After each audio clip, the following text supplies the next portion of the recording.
Donc, on peut illustrer l'importance du format des lettres de motivation par quelques exemples concrets. Si on regarde par exemple la première lettre, on voit que la lettre commence par « Dear Hiring Manager », donc on ne sait pas à qui on s'adresse. Donc là, encore une fois, je conseillerais une recherche de nom, une recherche de personne pour pouvoir personnaliser la lettre plus. Je conseillerais également de mettre le nom de l'expéditeur et les contacts pour que le recruteur puisse contacter facilement la personne. Ensuite, la lettre n'est pas signée. C'est là où je disais tout à l'heure, insérer une signature peut avoir une utilité pour rendre la lettre plus personnelle. En termes de longueur de lettre, effectivement, ce type de longueur n'est certainement pas trop long pour un recruteur. Par contre, ce n'est pas très attirant en termes de police et en termes de mise en page. La lettre suivante me semble très longue. À première vue, c'est une lettre où on va se dire « Wow, il y a beaucoup de lecture ». Par contre, elle respecte bien le format qu'on a indiqué tout à l'heure avec la date, les contacts. Et par contre, il manque également en fin de lettre la signature de la personne. Ensuite, une lettre qui commence directement avec le sujet, en mettant le poste pour lequel il postule, me semble un peu bizarre également. J'aurais préféré le nom de la personne qui postule ainsi que les détails de contact et également une petite phrase qui dit soit le nom de la personne, soit au moins monsieur, madame, alors qu'ici on introduit directement la lettre sans introduction particulière. Ce n'est pas un format qui attire particulièrement l'œil.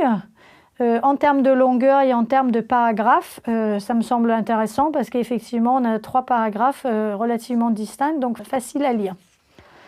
Encore une fois, la signature nous manque en fin de lettre. Ici, on est sur un format différent en termes de visuel. On voit tout de suite en haut la personne qui écrit et les détails de contact et la personne a mis un titre à sa lettre. Par contre, il manque la phrase avec le nom de la personne à qui on s'adresse. Personnellement, j'aime bien ce format. Il y a 4 petits paragraphes bien distincts. La police est facile à lire et j'ai l'impression que je peux rapidement trouver l'information qu'il me faut dans cette lettre-là.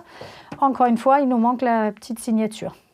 Je dirais en conclusion sur les commentaires des lettres qu'il n'y a pas un seul police qui peut être adapté. Je dirais encore une fois que si on se pose la question est-ce que je dois être créatif et faire quelque chose qui sort de l'ordinaire ou est-ce qu'il vaut mieux que je reste sur un format classique, tout dépend encore une fois du poste pour lequel vous postulez. Si vous postulez dans le domaine, dans une agence de pub, effectivement, ça peut être bien de montrer que vous êtes très créatif, que vous savez bien manipuler les objets de texte sur une page. Par contre, si vous postulez pour un poste peut-être plus classique au sein d'une entreprise plus classique également, il est peut-être risqué de prendre l'option d'être créatif dans sa lettre de motivation.